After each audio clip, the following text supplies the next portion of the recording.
Vamos para mais um vídeo do canal. Se você quiser saber um pouco mais dessa continuidade desse vídeo, você veja o vídeo anterior, que foi o início dessa conversa que nós estamos tendo aqui. Começar esse vídeo com o Evangelho de João, capítulo 3, versículo 16. Porque Deus amou o mundo de tal maneira que deu seu Filho unigênito, para que todo o que nele crê não pereça, mas tenha a vida eterna. Glória a Deus. O tema de hoje vai ser Aliança com Deus / Abrindo Portas. O que acontece? Quando eu cheguei em Salvador, com 17 anos de idade, nós fomos morar em um fundo de uma locadora de carro, que foi o que foi oferecido para a gente naquele momento. E Deus me colocou em um local em que só tinham empresários e pessoas muito ricas, magnatas, no corredor da Vitória. E nós fomos morar nesse fundinho aí de locadora de quarto, que era uma kitnet. E lá eu tive a minha primeira experiência consciente com Deus. Foi quando eu fiz uma aliança com Ele, por isso que o tema é aliança com Deus. Depois que eu vim saber que era uma aliança, que até então eu não sabia. E eu pedi para Deus para que Ele me desse um emprego. Deus, me deu um emprego, que eu nunca mais passe fome. Foi só isso que eu pedi. Eu não falei, eu não quero ficar rico nem milionário, eu só não quero mais passar fome. E eu prometi para Deus que eu iria ler a Bíblia toda que eu tinha. Eu tinha uma Bíblia evangélica da Igreja Batista, que eu tinha ganho, e falei que ia ler a Bíblia inteira, mesmo que eu não entendesse nada, mesmo que eu não entendesse ponto, vírgula, mas eu ia ler, eu ia cumprir aquilo que eu tinha prometido para ele. E quando chegar na parte, inclusive vou falar hoje sobre genealogia de Jesus Cristo, quando chegar nessa parte da genealogia, você quer logo desistir de ler a Bíblia. Não faça isso. Não faça isso, continue, que você vai ser muito feliz. E Deus começou a abrir portas, por isso que eu falei que abrindo portas. Ele abriu portas para que eu conseguisse um emprego. Deus, ele abre portas. Agora nós temos que fazer a nossa parte. Além daquilo que eu tinha prometido, eu tinha que fazer a minha parte ali para conseguir esse emprego. E o primeiro milagre que ele fez na minha vida, que eu considero um milagre, foi quando eu fui me alistar na aeronáutica, que era um desejo da minha mãe, que eu servisse aeronáutica. E lá a gente apresentava a certidão de nascimento. E carimbava a certidão, independente se você fosse ficar ou não. E quando você não ficava, você era considerado excesso de contingente. E Deus já trabalhando na minha vida, eu fui reprovado, mas não carimbaram a minha certidão. E eu perguntei para alguém por que não estava carimbado, não lembro para quem. Ele falou, aproveita que não está carimbado e vai tentar se alistar no Exército ou na Marinha. E foi justamente o que eu fiz. No outro dia eu fui me alistar na Marinha. E lá era necessário fazer um psicoteste. Eram 30 questões que você tinha que acertar no mínimo 21 questões. E eu não lembro quantas eu acertei, mas eu consegui o objetivo. Na próxima etapa de eliminação era a entrevista. E lá na entrevista não queriam que eu ficasse de jeito nenhum. Mas Deus, mais uma vez, sendo fiel e cumprindo aquilo que Ele tinha feito comigo, e eu feito essa aliança com Ele, Ele abriu mais uma porta. Por quê? Porque o militar da época, ele falou, você está insistindo muito, eu vou colocar aqui você para, pelo menos, participar das eliminatórias, que era um teste físico. E eu fui para o teste físico.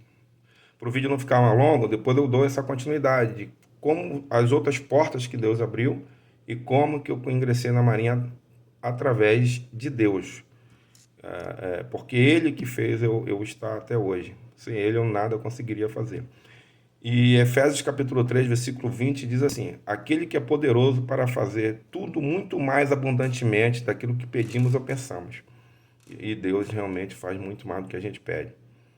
É impressionante. Eu sou um testemunho vivo daquilo que Deus agiu na minha vida e da maneira que eu saí de Manaus e da maneira que Ele transformou a minha vida em Salvador.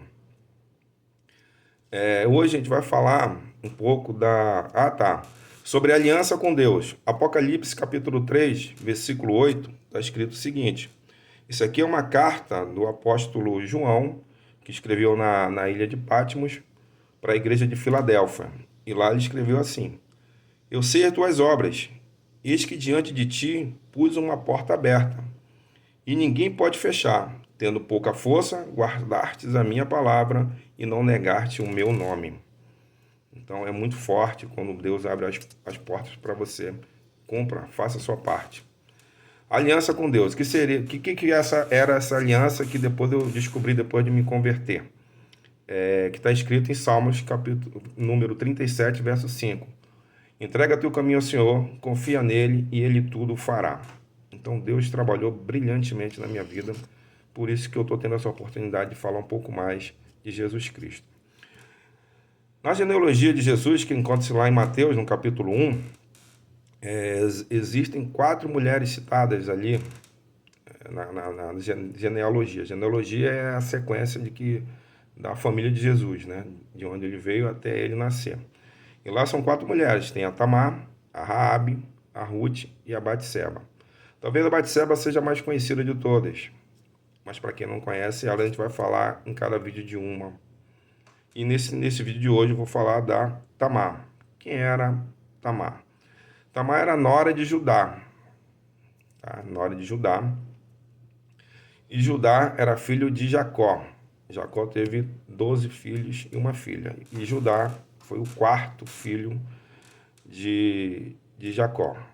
Tá? A história de Tamar ela é marcada por dificuldades e resiliência. Dificuldade e resiliência. Né? E Judá, ele teve 3 filhos. O primeiro foi o chamado que morreu porque Deus o fez morrer. Depois eu vou lançar um desafio para você entender melhor essa história de Judá e Tamar. Você vai lá em Gênesis capítulo 38, lá tem a história completa, que você vai entender em mais detalhes, e peço para que o Espírito Santo te dê um entendimento, que vai ser melhor, inclusive, do que eu estou explicando para você.